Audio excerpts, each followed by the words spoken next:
Peut-être 700 morts dans le naufrage d'un bateau de pêche transportant des migrants en Méditerranée. Ce serait la pire hécatombe jamais vue, selon le HCR, le Haut Commissariat aux réfugiés de l'ONU. Mais l'Europe n'est-elle pas, par son indifférence, en partie responsable de ce drame ?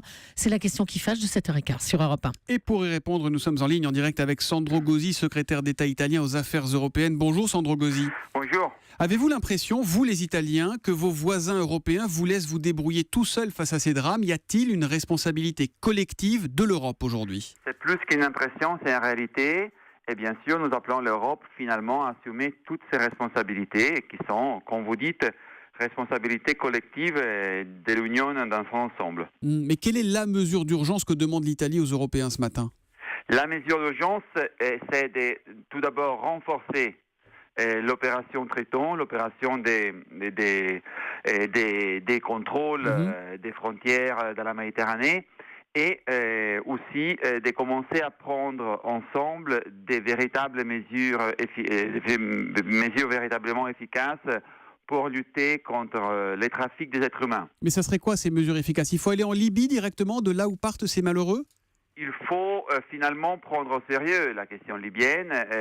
L'envoyé spécial Bernardino Leon nous dit que ces négociations au Maroc avec les différentes factions libyennes ont déjà obtenu les 80% de l'accord nécessaire. Il est clair que nous devons, en tant qu'Européens, et pas seulement comme Italiens, soutenir son action pour arriver au 100% de l'accord, parce qu'il est clair que les 81% des flux migratoires aujourd'hui et des trafics dans la Méditerranée passent par la Libye. Il est clair que là, c'est la source du problème. Mais est-ce qu'il faut aller détruire les bateaux des passeurs dans les ports de Libye, par exemple ? Est-ce que ça pourrait être une mesure envisageable ?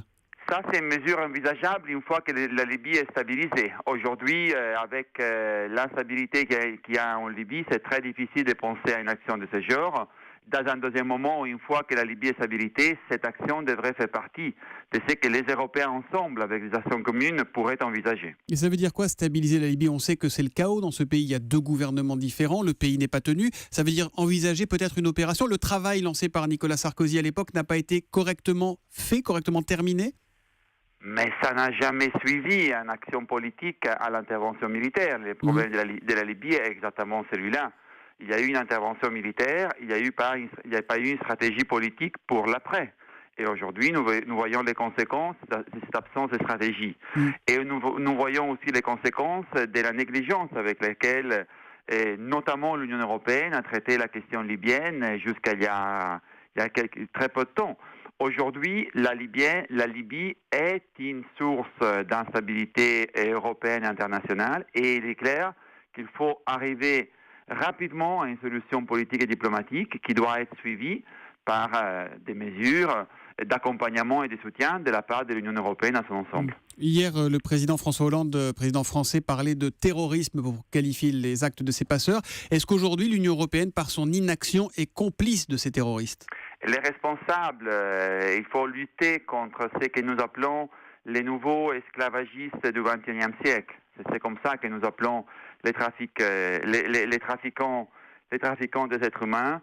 Et il est clair que en tant qu'Union européenne, on aurait pu déjà faire beaucoup plus et beaucoup mieux.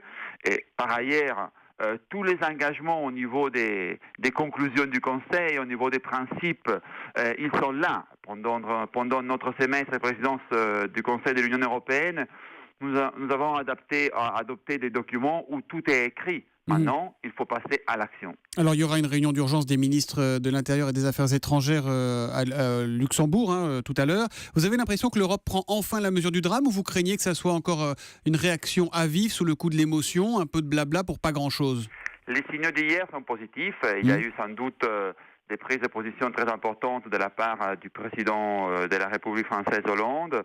Et Matteo Renzi a appelé un peu tous ses homologues. Aujourd'hui, à Rome, il rencontre les premiers ministres maltais. Nous avons l'impression que cette fois-ci, on peut finalement véritablement avancer dans la bonne direction, mais il faudra voir comment ces réunions vont se dérouler, bien évidemment. Et le sommet des chefs d'État et de gouvernement, il doit se dérouler quand, selon vous ? Parce qu'il n'y a pas de date précise pour l'instant. Le plus tôt possible. C'est pas à nous de fixer la date, c'est au président du Conseil européen, Donald Tusk, mais le plus tôt possible, parce qu'il faut il faut passer à un régime de vitesse et d'engagement supérieur et il faut le faire très très rapidement. Et sachant que cette nuit encore, un bateau est arrivé en Sicile avec, semble-t-il, 98 personnes, dont des enfants.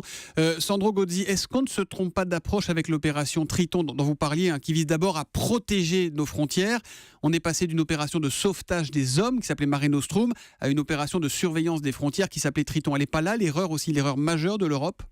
Il faut sans doute travailler aussi sur le sauvetage. Il faut dire que et ça c'est sans doute un des aspects plus disons faibles de l'opération Triton.